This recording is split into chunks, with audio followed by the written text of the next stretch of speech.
जय हिंद दोस्तों, क्या हाल चाल है। उम्मीद है आप सभी साथियों बेहतर होंगे, शानदार होंगे और अपने सीटेट परीक्षा की तैयारी बहुत ही बेहतरीन ढंग से कर रहे होंगे। तो दोस्तों, आज का हमारा टॉपिक बहुत ही खास होने वाला है।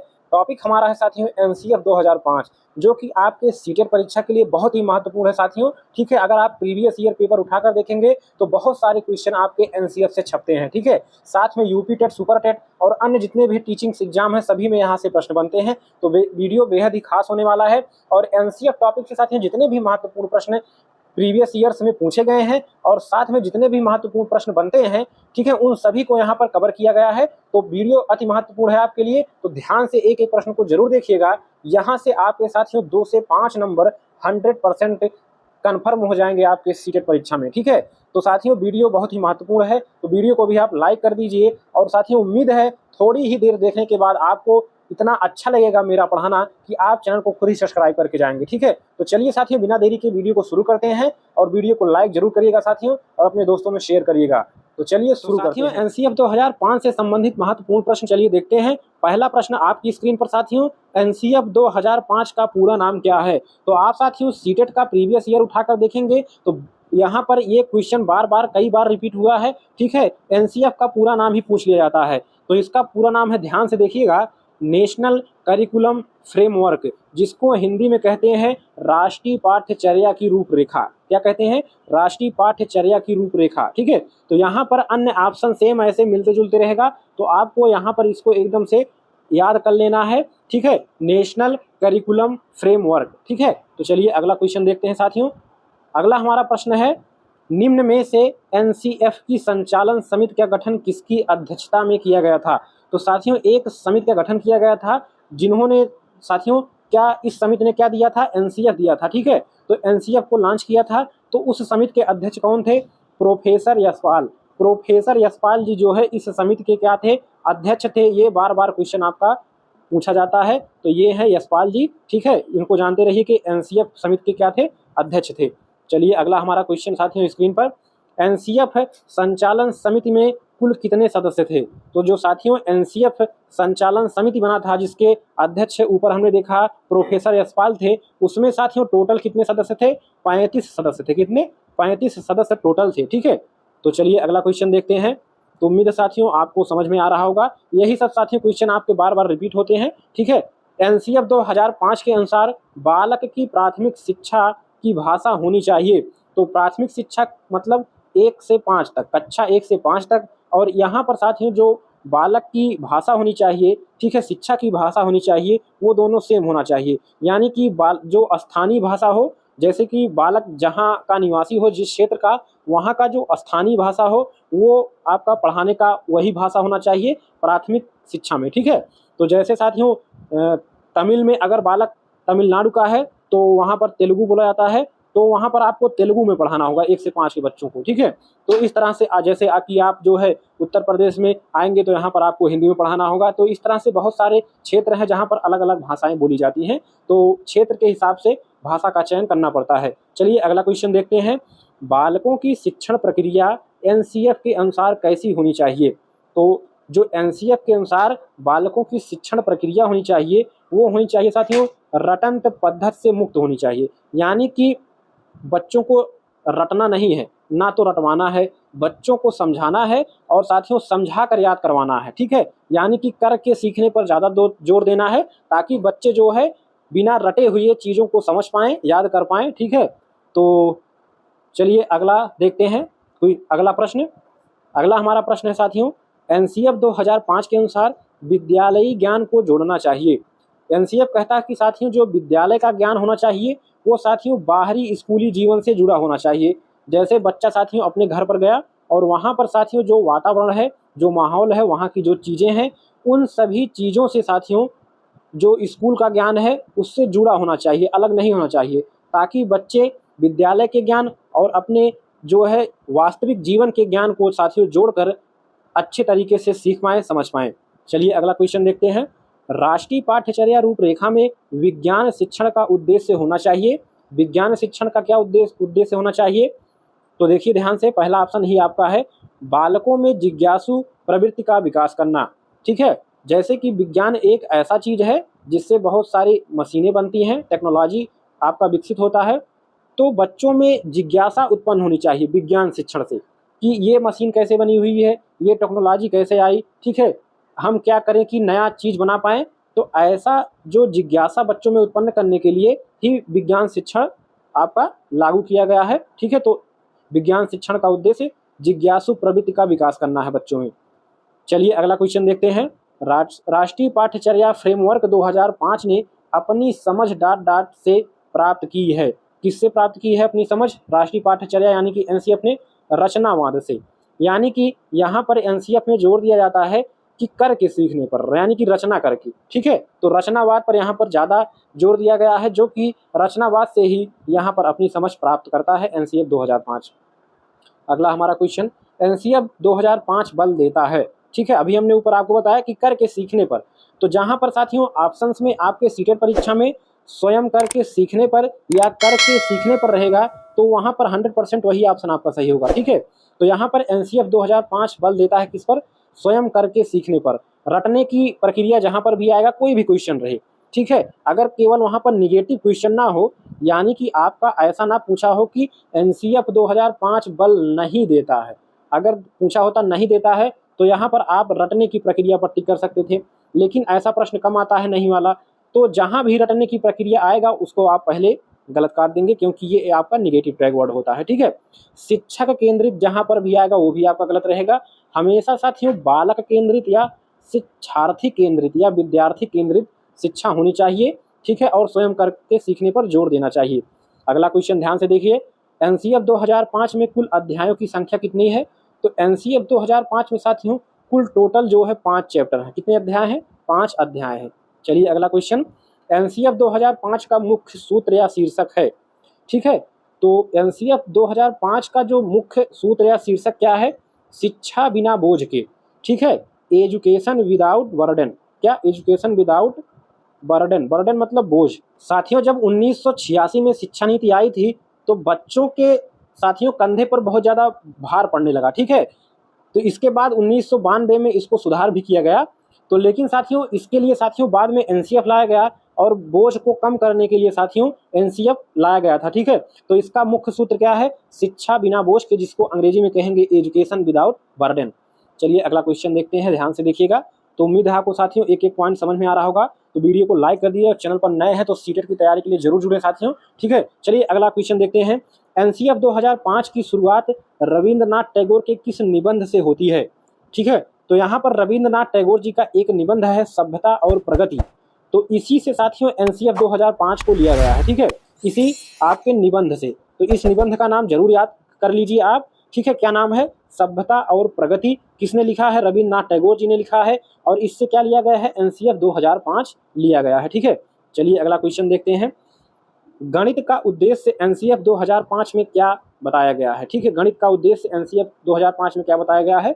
गणना करने की क्षमता का विकास। यानी कि गणित का क्या उद्देश्य होना चाहिए साथियों? गणना करने का विकास, यानी कि क्षमता जो बच्चों में है उसका विकास होना चाहिए, उसकी वृद्धि होनी चाहिए। यानी कि गणितीय संक्रिया में बच्चे आगे बढ़ें, उनकी सोच अच्छी हो, विकसित हो, ठीक है। जैसे हमने ऊपर विज्ञान के बारे में देखा कि बच्चों में जिज्ञासु प्रवृत्ति बढ़ाने के लिए विज्ञान शिक्षण जरूरी है, उसी प्रकार गणित का उद्देश्य गणना से संबंधित क्षमता विकसित करना। चलिए अगला क्वेश्चन है, ध्यान से देखिएगा।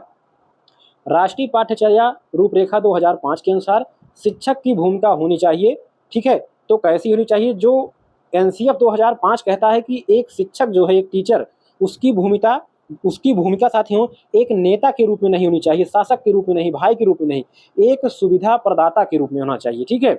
बस शिक्षक का क्या काम है कि बच्चे जो चीज़ नहीं सीख पा रहे हैं उसमें धीरे से आप एक सुविधा प्रदाता, यानी कि उसको केवल पुश कर दीजिए बच्चों को, ताकि वे साथियों सीख पाएँ चीज़ों को, ठीक है। वहाँ पे आपको नेता नहीं बनना है, शासक नहीं बनना है, भाई नहीं बनना है, ठीक है। यानी कि आपको एक केवल सुविधा प्रदाता के रूप में आपको बनना है, ठीक है, मैत्रीपूर्ण व्यवहार के रूप में, ठीक है। चलिए अगला क्वेश्चन देखते हैं।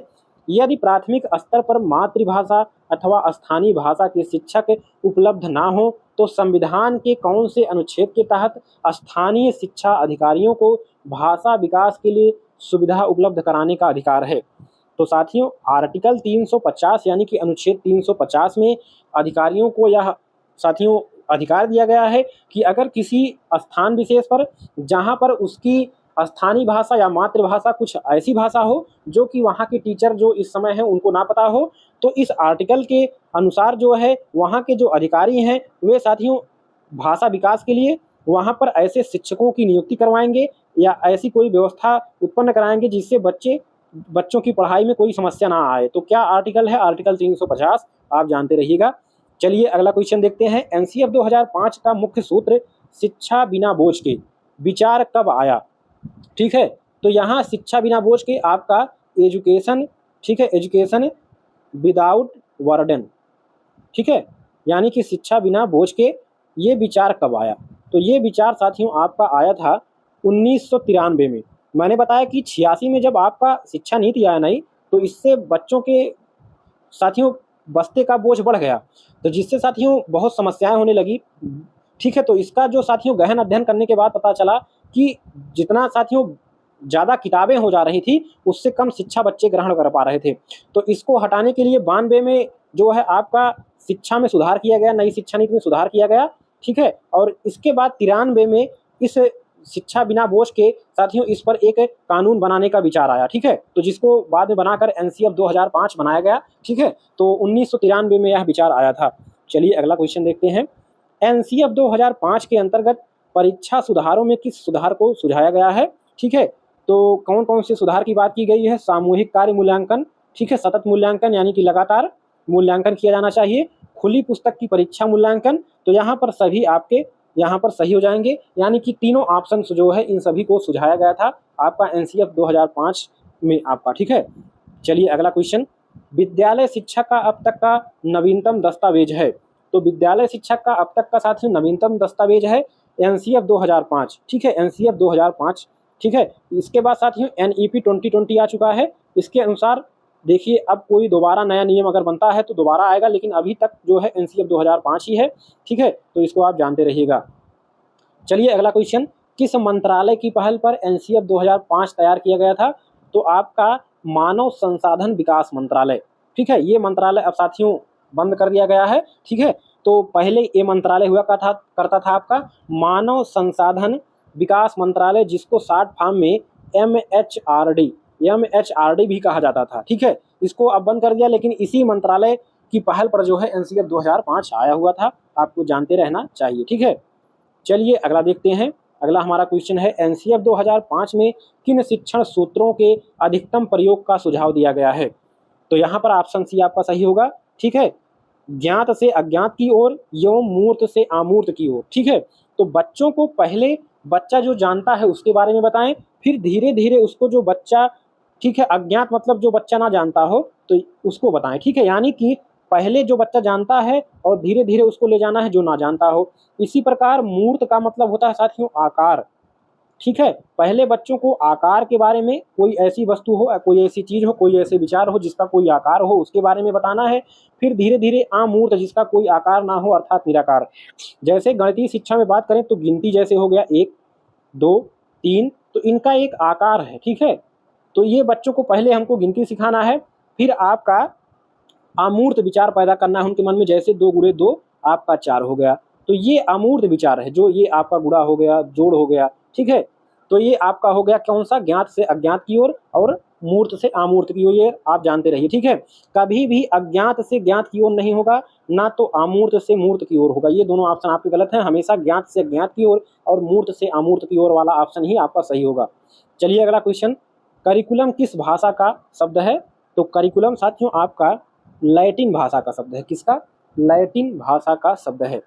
चलिए अगला क्वेश्चन देखते हैं। एनसीएफ 2005 की कार्यशाला कहां पर आयोजित की गई? तो एनसीईआरटी नई दिल्ली में एनसीएफ 2005 की कार्यशाला आयोजित की गई थी। ठीक है, कहां पर? एनसीईआरटी नई दिल्ली में। चलिए अगला क्वेश्चन। निम्न में से एनसीएफ 2005 में किस बात पर बल दिया गया है?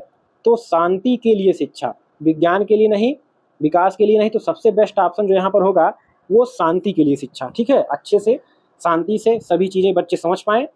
ठीक है, और एक दूसरे से भेदभाव ना हो, तो इसलिए आपका यहाँ पर सी ऑप्शन बिल्कुल सही जवाब हो जाएगा। चलिए अगला क्वेश्चन देखते हैं। एनसीएफ 2005 में किस परीक्षा के संबंध में सुधार के लिए सुझाव दिए गए थे? तो एनसीएफ 2005 में कक्षा 10वीं की परीक्षा ऐच्छिक हो, इसके सुधार के लिए जो है वहाँ पर सुझाव दिए गए थे कक्षा 10वीं की परीक्षा के लिए जो है। तो यहाँ पर आपका याद जानते रहिए कक्षा 10वीं की परीक्षा के लिए, 12वीं नहीं, ना तो प्रतियोगी परीक्षा की बात होगी, ठीक है। तो कक्षा 10वीं की। अगला क्वेश्चन, पाठ्यक्रम निर्माण की आवश्यकता क्यों है?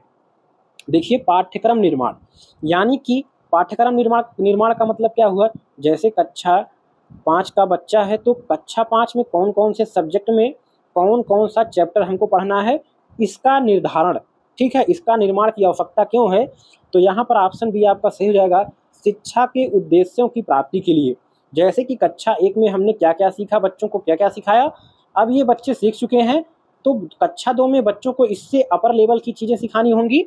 तो ये तभी हो पाएगा जब साथियों सभी चीज़ें जो है पाठ्यक्रम निर्माण पहले से किया रहेगा, यानी कि हर चीज़ें फिक्स होंगी।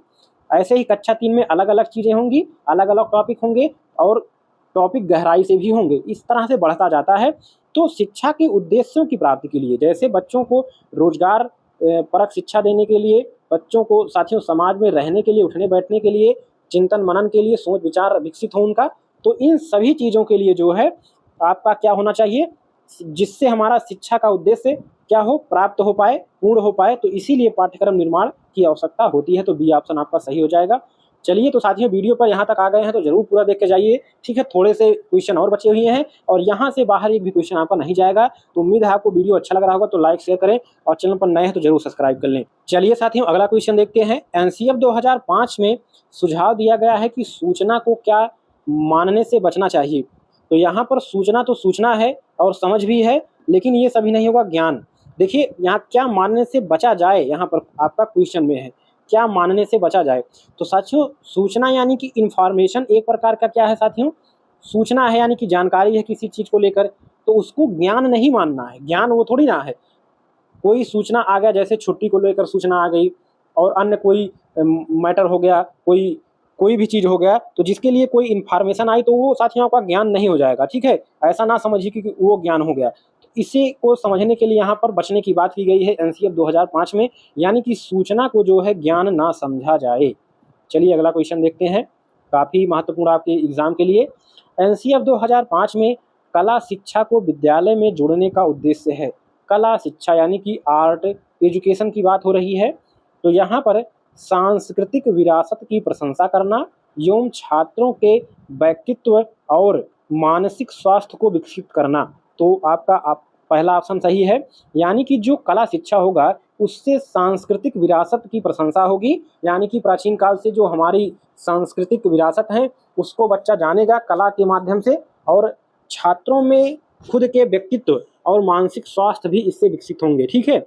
बाकी अन्य ऑप्शन जैसे पुस्तकों से इतर ज्ञान का नहीं, अच्छी बाह्य परीक्षाओं का आयोजन करना नहीं, रटने को महत्व प्रदान करना नहीं, ठीक है। तो यहाँ पर जो कला शिक्षा है वो सांस्कृतिक विरासत की प्रशंसा करना और छात्रों के व्यक्तित्व और मानसिक स्वास्थ्य को विकसित करने के लिए जो है जुड़ने की बात की गई है, ठीक है। चलिए साथियों अगला क्वेश्चन देखते हैं, काफ़ी इंपॉर्टेंट आपके लिए है। एनसीएफ 2005 में गुणवत्ता आयाम शीर्षक के अंतर्गत महत्व दिया गया है। तो एनसीएफ 2005 में एक शीर्षक है गुणवत्ता आयाम, ठीक है। इसके अंतर्गत साथियों आपका बालकों के लिए संरचित अनुभव एवं पाठ्यक्रम सुधार को महत्व दिया गया है। किसको? बालकों के लिए संरचित अनुभव एवं पाठ्यक्रम सुधार को महत्व दिया गया है, ना कि शिक्षित, ये ऑप्शन आपका नहीं होगा, ठीक है, ना तो भौतिक संसाधनों का।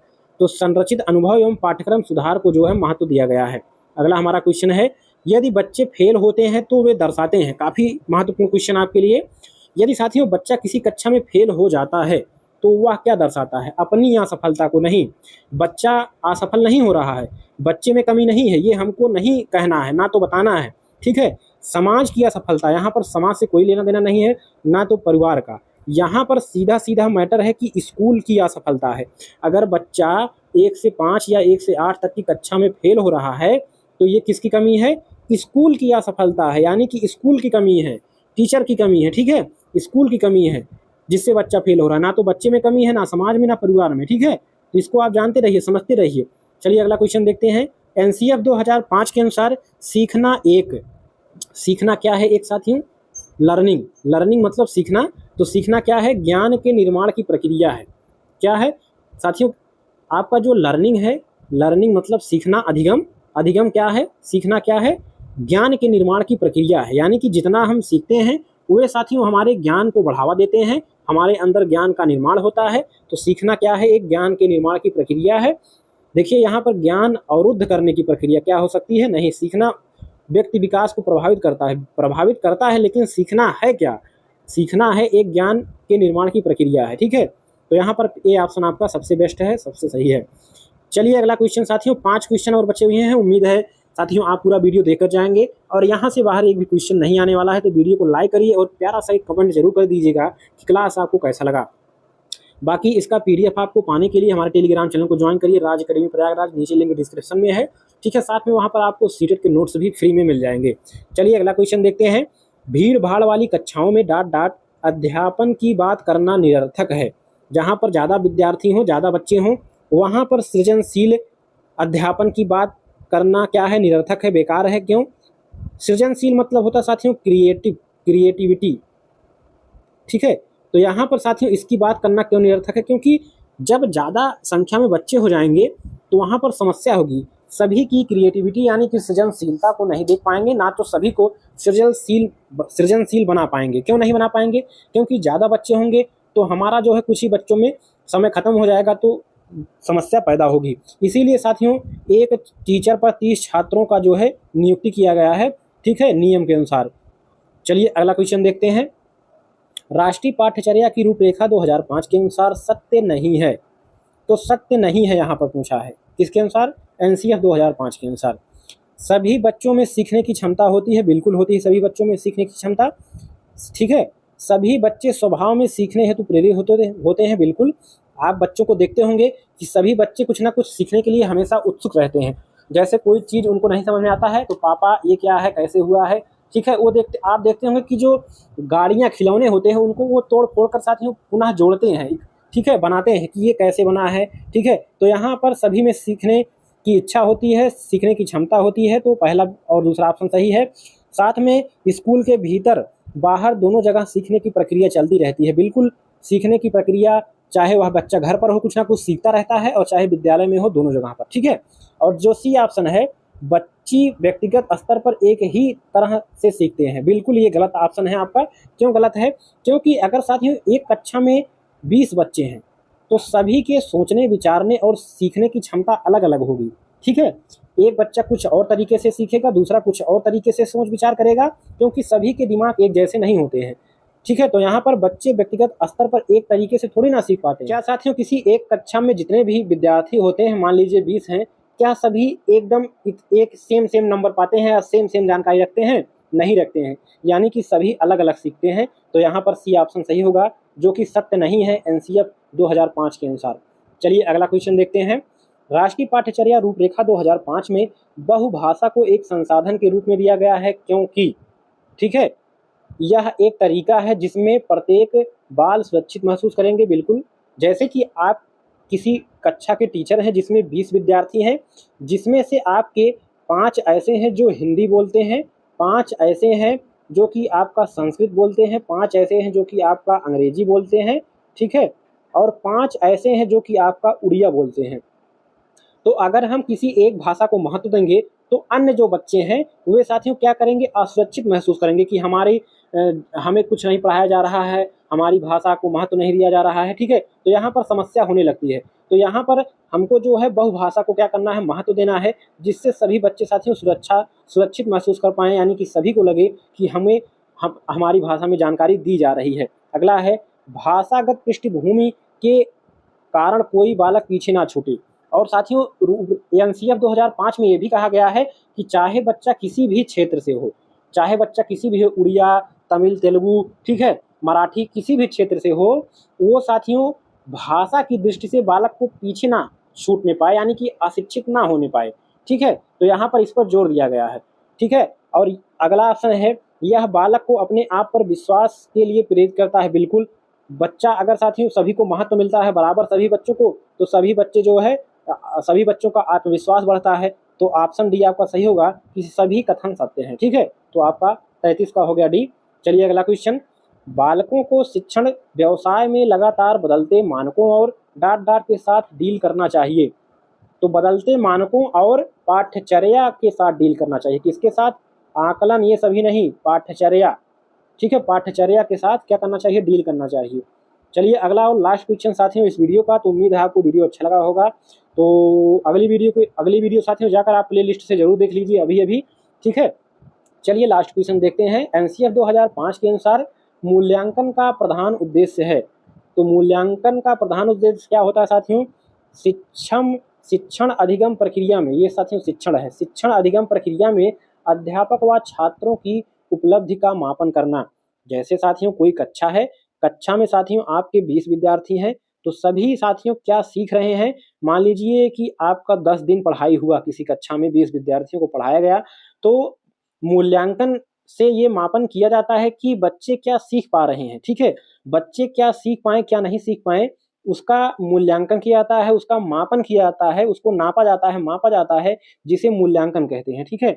तो यहाँ पर जो है ऑप्शन सी आपका सही होगा कि मूल्यांकन का प्रधान उद्देश्य क्या होता है कि अधिगम यानी कि शिक्षण प्रक्रिया में, ठीक है, अध्यापक व छात्रों की उपलब्धि कितनी हुई, यानी कि जो शिक्षक पढ़ा रहा है उसमें बच्चा कितना ज़्यादा सीख पाया, इसी को मापन किया जाता है, जो जिसका किसका उद्देश्य है, मूल्यांकन का, ठीक है। बाकी आपके शिक्षण अधिगम प्रक्रिया का आकलन करना ये नहीं, ये भी गलत हो जाएगा। और विद्यालय में होने वाली सह पाठ्य गतिविधियों का अंदाजा लगाना नहीं, ठीक है। ऑप्शन सबसे बेस्ट आपका सी होगा। तो उम्मीद है साथियों आपको वीडियो अच्छा लगा होगा, तो लाइक शेयर कमेंट करें और चैनल से जरूर जुड़ें। अगली वीडियो मुलाकात होगी, तब तक के लिए नमस्कार, जय हिंद, वंदे मातरम।